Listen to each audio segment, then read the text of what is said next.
तर भाजप शिवसेनेत कोणतीही कुरघोडी नाही असं पंकजा मुंडे म्हणाल्यात। महायुतीमधल्या नेत्यांमध्ये स्पर्धा सुरू असल्याचं पंकजांनी म्हटलं, पण सकारात्मक स्पर्धा असायला पाहिजे असंही त्यांनी म्हटलंय।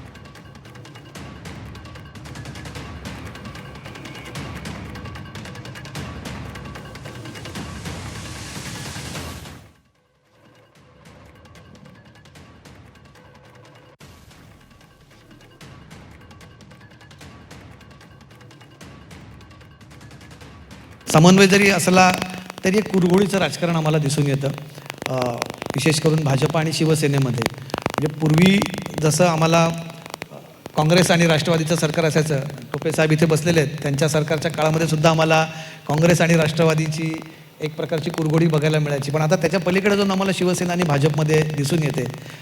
पंकजा मुंडेंना नेत्या म्हणून दिसून येते की नाही कुरघोडी? हे मी याचं उत्तर दिलं मीडियाला सुद्धा की मला याच्यामध्ये कुरघोडी दिसून येत नाही आहे।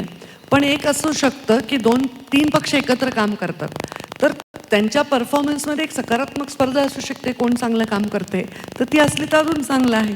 जसे 2 बेस्ट फ्रेंड असतात, पण पहिला क्रमांक मिळावा ह्याच्यासाठी ते बेस्ट परफॉर्मन्स देत असतात, तर त्याच्याने अजून चांगलं होईल की सगळे पक्ष चांगला परफॉर्मन्स देण्यासाठी त्यांचं लक्ष म्हणजे जास्त देतील। पण मला याला कुरघोडी हा शब्द योग्य नाही वाटत। तर मला असं काही दिसत नाही, कारण मी कॅबिनेटमध्ये असते, बऱ्याच वेळा एखादा निर्णय होत असतो तर दोन्ही उपमुख्यमंत्री आणि मुख्यमंत्री मिळून एखादा विषय सांगतात। एखादा मंत्री सांगत असेल शिवसेनेचा एखादा भूमिका, तर ती शिंदेसाहेब समजावून सांगतात जी भूमिका मुख्यमंत्र्यांची आहे, किंवा एखादी भूमिका एखादा विषय शिवसेनेने मांडला असेल, भाजपचा मंत्री काही सांगत असेल की असं आहे तर मुख्यमंत्री समजावून सांगतात। तर हे मला जवळून दिसत नाही।